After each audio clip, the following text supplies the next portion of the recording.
요즘 전 세계에서 가장 핫한 사람이 누가 있을까요? 여러 명이 있겠지만 그 중에 한 분이 엔비디아의 CEO인 젠슨 황 씨가 아닐까 싶습니다. 네, 저희 황 씨 가문의 자랑입니다. 네, 얼마 전 이분에 대한 기사를 하나 좀 읽었는데요. 이분이 이제 지난달에 미국의 캘리포니아 공대에서 졸업식 연설을 좀 했다고 합니다. 그곳에서 자신의 인생에서 가장 큰 교훈을 주었던 한 사람과의 만남에 대한 이야기를 좀 했습니다. 이분이 아주 오래전에 가족들과 함께 일본으로 가족 여행을 갔대요. 그때는 참 지금처럼 무덥고 아주 습한 그런 날씨였다고 합니다. 가족들과 함께 한 신사를 방문을 했는데요. 그 신사에 들어가니까 엄청나게 큰 정원이 눈앞에 펼쳐졌다고 합니다. 그런데 저쪽에서 한 남자가 무엇인가를 아주 열심히 끈질기게 계속해서 하고 있었대요. 너무 궁금해서 이분이 이제 다가가서 무엇을 하고 있냐 물었습니다. 그러자 이분이 정원을 가꾸고 있다고, 죽은 이끼를 따고 있다고 이야기를 했습니다. 그러기엔 너무 넓은 거 아닌가요? 라고 다시 되물자 이분이 저는 지난 25년간 정원을 갖고 왔고 앞으로도 계속 할 것이기 때문에 충분합니다 라고 답을 했다고 합니다. 그 대답을 듣는데 이 황 씨가 큰 깨달음을 얻었다고 합니다. 지금까지 자기가 너무 바쁘고 분주한 인생을 살아오면서 너무 버거웠었대요. 근데 그 말을 듣고 나서 내가 인생의 우선순위를 잘 세워서 그것을 계속해서 꾸준히 해 나아가면 충분히 내가 이것들을 해낼 수 있겠구나, 이런 생각을 그때 갖게 되었다고 합니다. 제 취미 중에 하나가 무협 웹툰을 보는 건데요. 제가 보던 한 웹툰에서 주인공이 제자에게 이런 질문을 합니다. 고수가 되기 위해서 가장 중요한 것이 무엇인지 아느냐, 이렇게 물어요. 제자가 골똘히 생각을 하더니 이렇게 답합니다. 재능입니까? 아니다. 그러면 노력하는 것입니까? 아니다. 그럼 무엇입니까? 그러자 스승이 이렇게 답합니다. 기연을 만나는 것이다. 기연을 만나는 것이래. 좋은 스승을 만나거나 아니면 어떤 이렇게 중요한 순간 속에서 그것을 도와줄 어떤 인연을 만나는 것이 가장 중요하다는 거예요. 여러분, 우리 인생을 살아가는 데 있어서도 마찬가지인 것 같습니다. 우리의 살아가는 데 중요한 것들이 참 많이 있죠. 네, 대학이나 직장이나 진로나 돈이나 아니면 노력이나 재능이나 참 많은 것들이 중요합니다. 여러분, 하지만 그런 것들보다 더 중요한 것은 우리가 누구를 만나느냐입니다. 우리가 어떤 가족을 만나는지, 어떤 친구를 만나는지, 어떤 직장 동료들을 만나는지가 사실 이것들보다 훨씬 더 중요합니다. 이 모든 만남들보다 더 중요한 것은 우리가 누구를 만나는 것일까요? 네, 예수님을 만나는 것이겠죠. 오늘 말씀해 보면 이 인생의 가장 중요한 순간을 지나고 있는 한 남자가 등장합니다. 예수님께서 갈릴리로 올라가시는 중이었어요. 그 길에서 빌립을 보시고 예수님이 나를 따르라 이야기하십니다. 이 빌립은 나중에 예수님의 12제자 중에 한 사람이 되는 아주 중요한 인물입니다. 그런데 이 빌립이 예수님을 바로 따르는 것이 아니라 자기의 절친 나다나엘이라는 사람에게 달려갑니다. 그래서 아주 흥분되어서 이렇게 이야기해요. 나다나엘, 우리가 그토록 기대하던 메시아를 만났어. 바로 나사렛의 예수님이야. 나와 함께 가자 라고 이 빌립이 친구를 불러요. 그런데 이 빌립과는 다르게 나다나엘은 굉장히 냉담합니다. 그리고 이렇게 이야기를 하는데요. 우리 46절 말씀 같이 함께 읽어보겠습니다. 시작.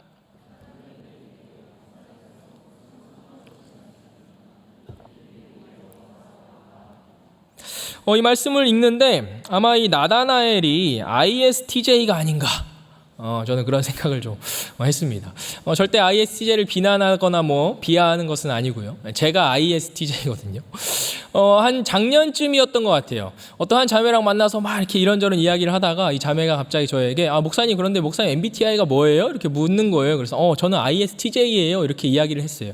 그랬더니 이 자매가 굉장히 놀란 얼굴을 하면서 저에게 이렇게 이야기했어요. 아니 목사님, 그 성격으로 어떻게 목회해요? 예, 제가 순간 굉장히 움찔했습니다. 내가 어떻게 목회를 했지? 이런 생각을 제가 잠시 했는데, 네, 제가 그래도 할 수 있습니다라고 이렇게 이야기를 하고 넘어갔던 기억이 있습니다. 이 빌립은 그 이야기를 듣고 나사렛에서 무슨 선한 것이 날 수 있느냐라고 이야기를 해요. 아주 오래전 일인데 제가 아내를 처음 만나 데이트를 했던 때였어요.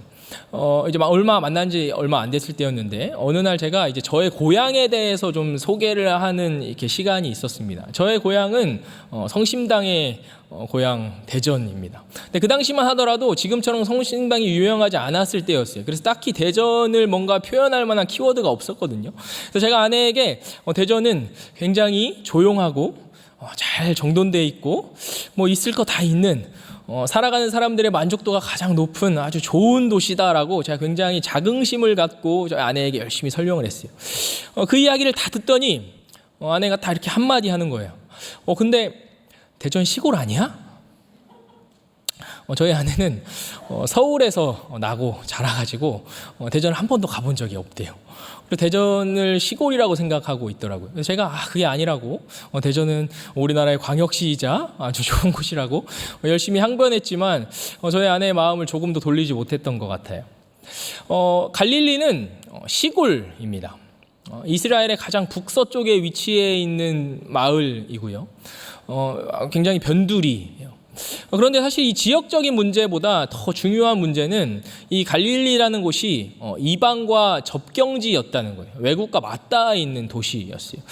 그러다 보니까 그 외국의 문화를 굉장히 자연스럽게 받아들이게 되었던 거죠. 그 여러 가지 문화 속에는 그 중심에는 그 핵심에는 그들의 신 우상숭배가 있습니다.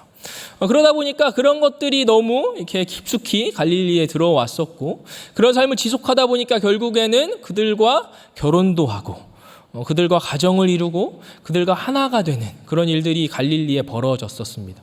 그래서 이 갈릴리의 별명이 이방의 갈릴리였어요. 분명히 이스라엘 땅임에도 불구하고 이방의 갈릴리라고 불렸습니다. 그래서 이스라엘 사람들은 갈릴리를 싫어했어요. 무시했어요. 가장 끔찍하게 여기는 일들이 갈릴리에서 자행되었었으니까요. 갈릴리에도 여러 도시들이 있습니다. 여러 마을들이 있습니다.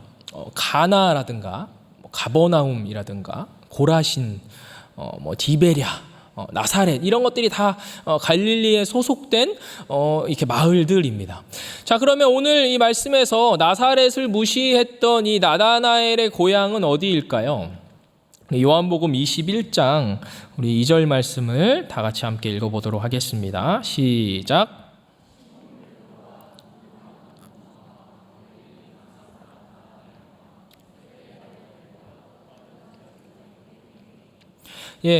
나다나엘은 갈릴리 가나 사람입니다. 이 가나와 나사렛은 한 6km 정도 떨어져 있어요. 그러니까 걸어서 한 2시간이 채 되지 않는 거리입니다. 나다나엘은 나사렛에 대해서 아주 잘 알고 있었을 거예요. 나사렛에는 그 어떤 혈통이 있는 가문이나 부자나 좋은 학교나 좋은 선생 그 무엇도 없다는 것을 너무 잘 알고 있었던 거죠. 그러니까 거기에서는 뭔가 선한 것이 날 만한 거리가 전혀 없었던 거예요. 그래서 이 나다나엘은 아주 이렇게 쉽게 분명하게 단언했던 것입니다. 거기서 무슨 선한 것이 나냐. 그 이야기를 들은 친구 빌립은 야, 일단 와서 보고 얘기해. 너 보고 판단해라고 그에게 다시 한마디 던집니다. 지금까지의 대화의 흐름을 봤을 때는 야, 보긴 뭘 봐. 너나 봐. 야, 너 지금 거기 가면 너 낚이는 거야. 너 사기당하는 거야. 너 정신 차려. 이렇게 이야기해야 좀 대화가 매끄러울 것 같은데 친구가 좀 와서 보라니까 이 빌립이 그래, 내가 가서 볼게 하고 또 그 청에 응합니다. 아마도 이것은 나다나엘의 성격이 좀 반영이 된 것 같아요. ISTJ들은요 자기 눈으로 직접 봐야 돼요. 그러지 않으면 직성이 풀리지 않거든요. 아마 또 그 이렇게 저변에는 조금 더 본질적인 이유가 숨겨져 있기도 합니다. 이스라엘은 나라를 잃은 지 600년이 넘었어요. 그들은 하나님이 주시는 구원의 날을 그 구원의 날을 주실 메시아를 기다리고 있었습니다. 그러니까 이 빌립이 메시아가 여기 있다라고 하니까 그래도 한번 확인하고 싶은 마음이 들었던 거죠. 어쩌면 확인하기보다는 내가 확인해서 그가 메시아가 아니라는 것을, 그럴 리가 없다는 것을 친구에게 이야기하고 싶었는지도 모르겠습니다. 어쨌든 친구를 따라 이 나다나엘이 예수님을 확인하러 가는 것이죠.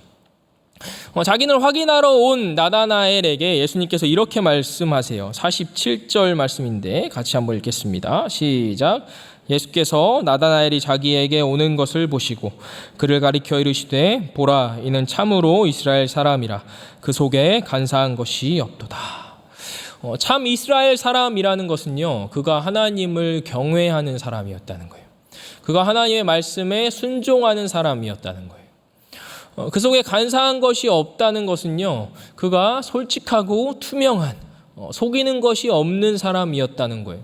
오늘 말씀만 봐도 나사렛에 대해서 아무렇지도 않게 거침없이 이야기하는 것을 봐서는 그는 분명 굉장히 솔직한 사람인 것 같습니다.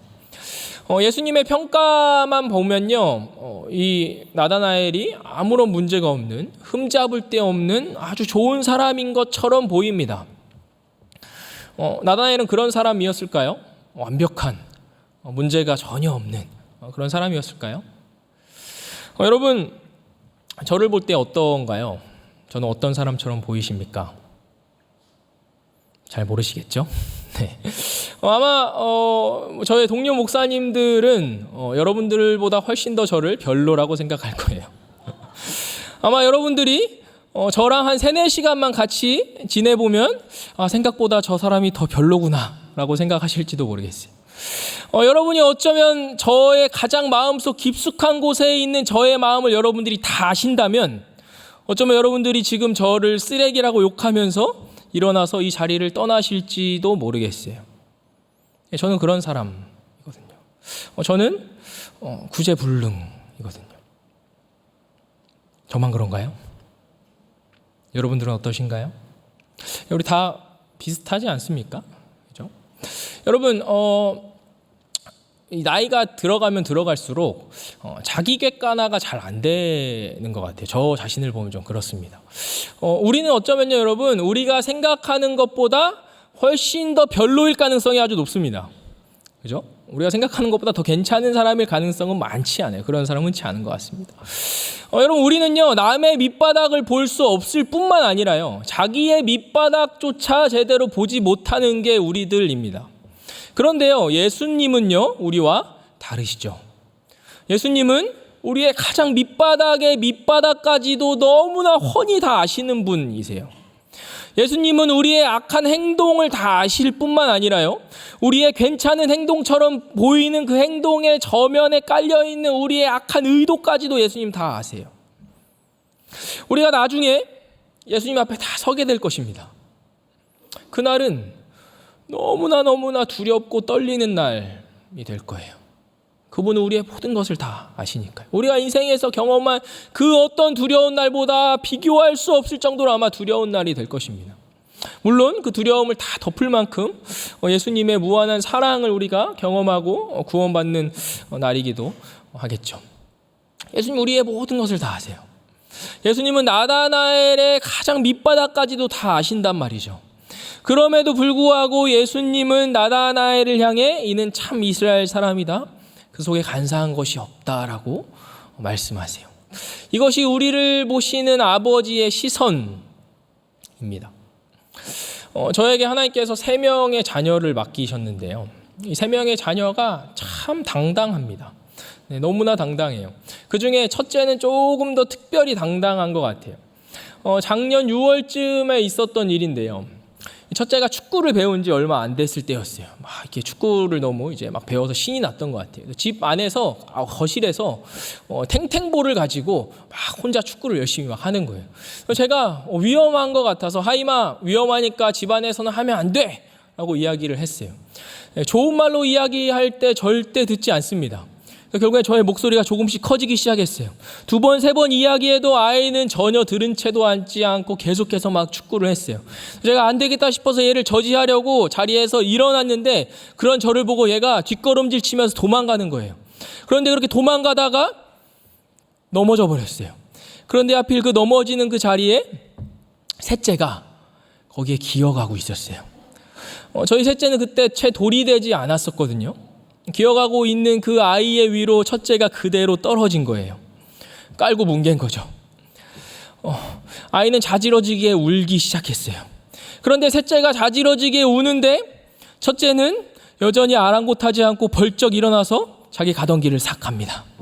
저는 일단은 셋째를 들쳐 안았어요.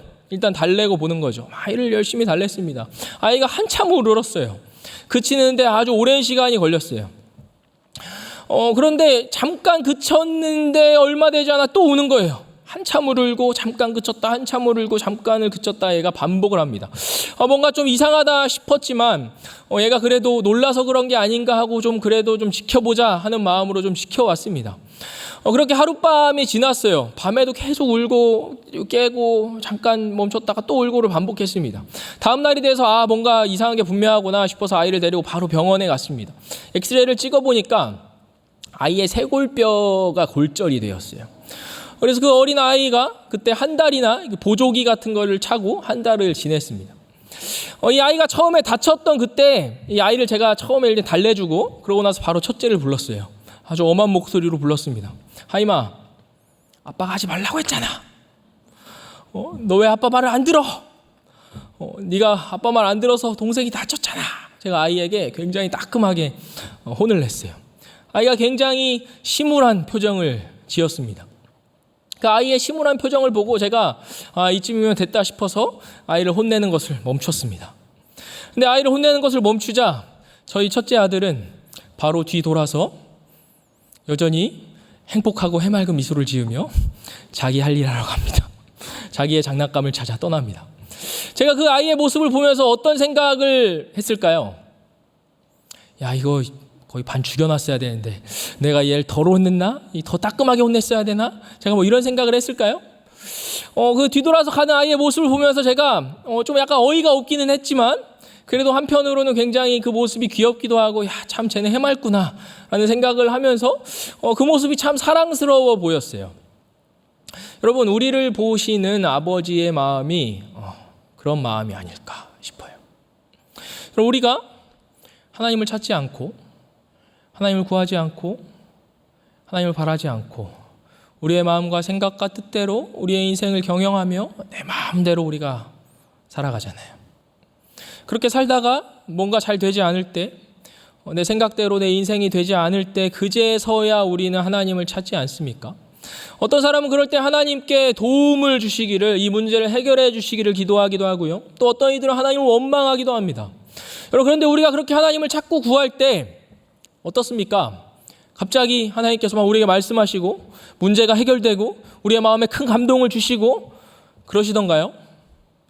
네, 그렇다면 너무 감사하고 좋겠지만 많은 경우에 아무런 일도 일어나지 않습니다. 아무런 말씀도 하시지 않는 것처럼 느껴지고 우리가 뭔가 허공에 대고 외치는 것처럼만 느껴지죠. 그럴 때 우리는 하나님이 나를 사랑하시기나 한 건가? 하나님이 나에게 관심은 있으신가? 하나님은 내 기도를 듣고는 계신 건가? 이런 생각을 우리가 하고는 합니다. 하나님은 우리를 여전히 사랑하십니다. 여전히 우리의 기도를 듣고 계시고요. 여전히 우리의 기도를 잘 들으시면서 우리에게 관심을 기울이시죠. 여러분, 하나님의 사랑은요, 하나님의 마음은요, 그 무엇도 끊을 수 없다고 성경은 분명하게 우리에게 이야기하고 있습니다. 문제는 하나님이 아니라 우리죠. 우리의 마음에 문제가 있는 거예요. 우리의 삶에 문제가 있는 거죠. 그렇게 엉망진창인 마음과 삶을 우리가 갖고 있지만 그럼에도 불구하고 하나님은 여전히 우리를 사랑하시며 우리를 지켜보고 계신다는 거예요. 우리의 기도를 듣고 계십니다. 하나님은요, 우리에 대한 마음을 여러분 절대로 거두지 않으세요. 하나님의 마음을 의심하지 않고 신뢰하는 우리들 모두가 되기를 소망합니다. 우리가 그렇게 하나님께 나아갈 때요, 하나님께서 분명히 하나님의 때에 응답하실 것입니다. 나다나엘은요, 예수님의 통찰력에 놀라 묻습니다. 예수님, 저를 어떻게 아십니까? 이렇게 물어요. 그러자 예수님께서 이렇게 답하십니다. 우리 48절 말씀인데 같이 함께 읽겠습니다. 시작. 어떻게 나를 아시나이까? 예수께서 대답하여 이르시되 빌립이 너를 부르기 전에 내가 무화과 나무 아래에 있을 때에 보았노라. 내가 무화과 나무 아래에 있을 때 내가 널 봤다 하고 말씀하세요. 자, 그런데요, 예수님께서 이 말씀을 하시니까요, 이 나다나엘의 태도가 180도 완전히 달라집니다. 나사렛에서 무슨 선한 것이 나냐라고 이야기했던 그가, 의심의 눈초리를 가지고 예수님을 살펴보던 그가 갑자기 예수님께서 이야기를 하시자 완전히 달라져서는, 선생님 당신은 하나님의 아들이시군요, 선생님 당신은 이스라엘의 왕이시군요 라고 고백합니다. 여러분, 왜 갑자기 그의 태도가 완전히 달라졌던 것일까요? 여러분, 이것은요 엄청난 고백입니다. 우리는 별 감흥이 없지만요, 여러분, 베드로가 이와 비슷한 고백을 했는데요, 베드로는 이 고백을 하기까지 예수님과 동고동락을 하면서 3년을 보내고 나서야 이런 고백을 했어요. 그런데 지금 나다나엘은 예수님을 만난 지 채 30분이 되지 않았는데 이런 고백을 한 거거든요. 여러분, 이것은요 굉장히 위험한 고백입니다. 사실 그 당시의 세계관 속에서요, 하나님의 아들은 곧 하나님이에요. 그러니까 인간을 향해 하나님의 아들이라고 말하는 것은 그 자체가 신성모독이고요, 동시에 우상숭배이기도 합니다. 그러니까 이스라엘의 종교의 법상 돌에 맞아 죽을 수 있는 그런 표현인 거죠. 누군가를 향해 이스라엘의 왕이라고 고백하는 것은요, 로마의 다스림을 거부하는 일이에요. 이스라엘의 왕은 로마의 황제거든요. 그러니까 이것은 이스라엘의 지배에 항거하는 거예요. 그러니까 정치범으로 잡혀가서 죽을 만한 고백인 거죠. 굉장히 위험한 고백입니다. 나다나엘이 이런 위험을 잘 모르고 있었을까요? 그렇지 않죠. 그는 너무나 잘 알고 있었습니다. 그럼에도 왜 그는 이런 위험한 고백을 했던 걸까요? 그것은요, 나다나엘이 예수님이 메시아임을 인정하게 되었기 때문이에요. 그가 우리가 그토록 기다려왔던 구원자라는 것을 그가 인정하게 된 거예요. 어떻게 그는 갑자기 이렇게 예수님을 인정하고 고백했던 것일까요? 무화과 나무 아래에 있을 때 봤다. 이것이 도대체 무슨 의미이길래요? 여러분, 지난 6월 19일이었던 것 같아요. 제가 이렇게 사무실에 있다가 점심에 밖에 나갔는데 너무 더운 거예요. 저는 더위를 거의 타지 않거든요. 한여름에도 별로 덥다는 생각을 잘 안 해요. 그런데 그날따라 너무 더운 거예요. 왜 이렇게 덥지 이상하네 하면서 제가 핸드폰을 딱 봤는데 그날 온도가 36도였어요. 와, 6월 중순밖에 안 됐는데 어떻게 벌써 36도가 되지? 놀라웠어요. 그럼 이스라엘의 날씨는요, 기본이 36도예요. 그거보다 더 더운 날이 훨씬 더 많을 거예요. 다만 이스라엘은 우기를 제외하고는 건조하기 때문에 그늘 아래로만 가면 그래도 꽤 살만합니다. 그러니까 이들에게 그늘은 아주 중요한 장소인 거죠. 무화과 나무는요, 이스라엘에게 아주 의미가 있는 것입니다. 이렇게 성경이나 그 당시의 문헌들을 보면요, 이스라엘의 번영을 상징할 때 무화과 나무가 자주 사용이 됩니다. 왜냐하면 이 무화과 나무의 잎은 유난히 굉장히 크고 넓어요. 그래서 이스라엘에게 아주 좋은 이렇게 그늘을 제공해 주었습니다. 여러분들이라면 그 그늘 아래에서 무엇을 하시겠습니까? 무엇을 하고 싶으세요? 낮잠을 한숨 자거나 누워서 스마트폰을 하면 참 너무 행복할 것 같죠. 이스라엘 사람들은요, 거기에서 무엇을 주로 했냐면요, 율법을 연구하거나 말씀을 묵상하거나 기도하거나 이런 것들을 주로 했던 것이 무화과 나무 그늘 아래에서 그런 것들을 했어요. 예수님께서 굳이 나다나엘에게 네가 무화과 나무 아래에 있을 때 내가 너를 봤다라고 이야기하신 것에는요, 그가 어떤 종교적인 활동을 했음을, 예수님이 그것을 보셨음을 의미하고 있어요. 나다나엘이 거기에서 뭘 했을까요? 사실 우리는 알 수 없습니다. 그가 거기에서 무엇을 했는지는 정확히 알 수가 없습니다. 하지만 우리가 분명히 알 수 있는 사실 한 가지는요, 그가 거기에 있었다는 것, 그가 거기에서 무엇인가를 했다는 것은 오직 나다나엘 자신만 안다는 거예요. 어쩌면 그가 한밤중에 갔는지도 모르겠어요. 아무도 나다니지 않는 땡볕이 있는 한 낮에 갔는지도 모르겠어요. 어쨌든 분명한 것은요, 그가 거기에 갔다는 것, 그가 거기에서 무엇인가를 했다는 것은 오직 자신만 안다는 거예요. 마치 이런 겁니다. 우리가 집에 들어가서 아무도 없을 때 방에 들어가 문을 닫고 거기에서 무엇인가 혼자 뭔가를 한 거예요. 그런데 누군가로부터 네가 거기서 방에서 뭘 하는지 내가 다 알고 있어 라고 얘기하면 너무 무섭겠죠. 그죠? 뭐야, 어디 뭐 카메라로 날 보고 있나? 뭐 이런 생각이 들겠죠. 여러분, 그런 거예요. 나다나엘이 아무도 알 수 없는, 절대로 알 수 없는, 자신만이 아는 그 일에 대해서 예수님이 알고 계시다고 하니까 나다나엘이 너무 충격적이었던 거예요. 아, 예수님은 그냥 사람이 아니구나. 이분은 정말로 메시아이시구나. 하나님의 선지자이구나라고 그가 생각했던 겁니다. 그래서 그런 고백을 한 거예요. 그의 고백을 들으신 예수님께서요, 이렇게 말씀하세요. 너 그것 때문에 너 날 믿니? 너 그것보다 훨씬 더 놀라운 것을 보게 될 거야 라고 말씀하시면서 51절에서 이렇게 이야기하세요. 함께 읽겠습니다. 51절입니다. 시작.